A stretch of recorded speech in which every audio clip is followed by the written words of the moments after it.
Hey you guys, it's Peter, and welcome to my channel, My So-Called Healthy Life. And we are back to the meditations today, and we're going to read the Daily Book of Positive Quotations by Linda Picone. I'm so excited to read this because it's a really good one today, and I think it's very thought-provoking. So I just want to get into this.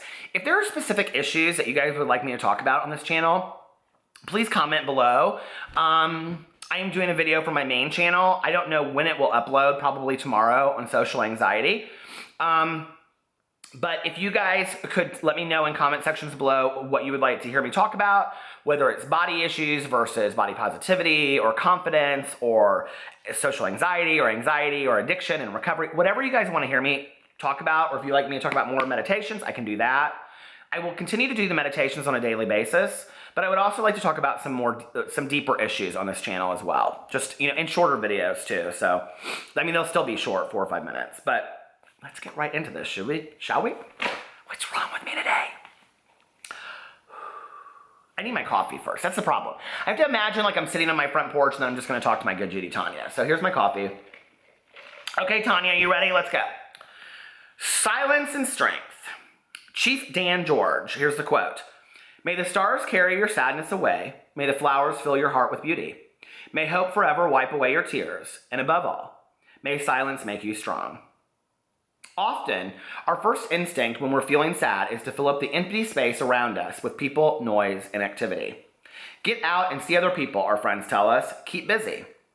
But it can be very healing to allow ourselves to feel our sadness fully, in silence and alone. Particularly if we look for our solace in nature. Being in the natural world reminds us that everything, including sadness, eventually passes. When I am sad, I will sit quietly and experience my feelings. By letting myself be sad for a while, I prepare myself to move beyond sadness. All right, the reason I wanted to talk about this today, kind of on the heels of talking about grief the other day, is that I think that it is such a phenomenal meditation and message.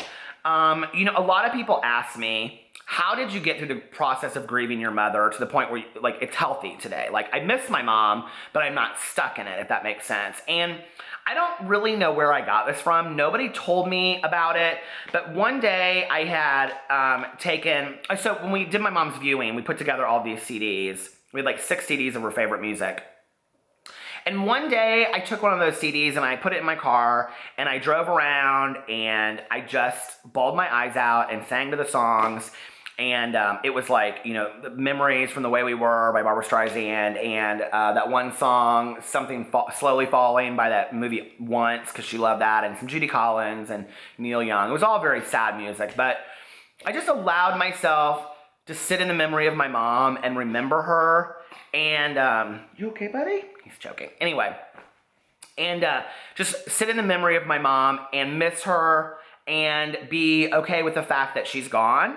And be okay with the fact that I'm also moving on, because I think that or moving through. I think one of the things is that a lot of people feel guilty in a grieving situation. If they go on to live their life, it's like, well, I've forgotten about that person, and if I continue with my life, then that's not fair to them because I'm leaving them behind. And that is not true whatsoever. I allow myself days to grieve. And what I mean by that, and I've talked about it on here before, is that if I'm having a sad day, I just allow myself to feel sad if it's about something appropriate, about my mom, things like that. If the sadness lingers, and I'm not talking about clinical depression, that's another issue and you should seek professional help. But if it's just sadness, or I'm just feeling sorry for myself, or I'm feeling down, then I need to get out of myself if I've allowed myself one of those days and make a gratitude list, make a list of all of the things in my life, or just sit outside and think about it, in nature, like they say, about, I should be really thankful that I have my dogs and my husband and a roof over my head and meals to eat and you guys watching my videos and, just all of it. And I have a pretty incredible life. And there are always going to be somebody out there that has it worse than you, and there's always going to be somebody out there that has it better than you. So comparison studies don't do real well. But I think to allow yourself to be sad every once in a while is okay. And like I say on this channel a lot, it's the bitter and the sweet. We wouldn't have amazing days if we didn't have really horrible days too. And allowing yourself to feel sad instead of just pushing it down means that you're healing appropriately, okay? Those of us that just push and push and push, one day that sadness is going to come out.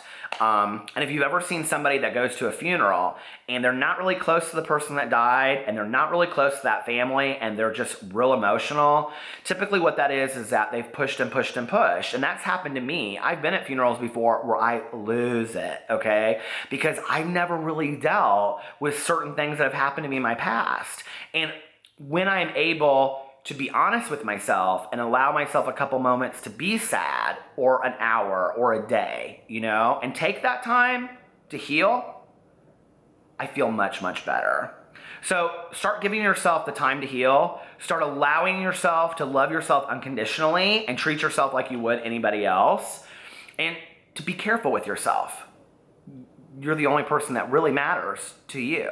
And if you can't take care of yourself, you can't take care of anybody else. So all these other people in your life that you're responsible for, all these other people in your life that mean something to you, all of these friends and family members that you have, if you're not taking care of yourself, you can't help them either, because you're not going to be in a condition to do that.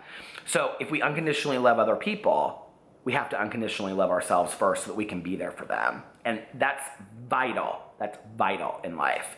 So allow yourself that time to be sad. And also allow yourself to be happy too. That's just as important.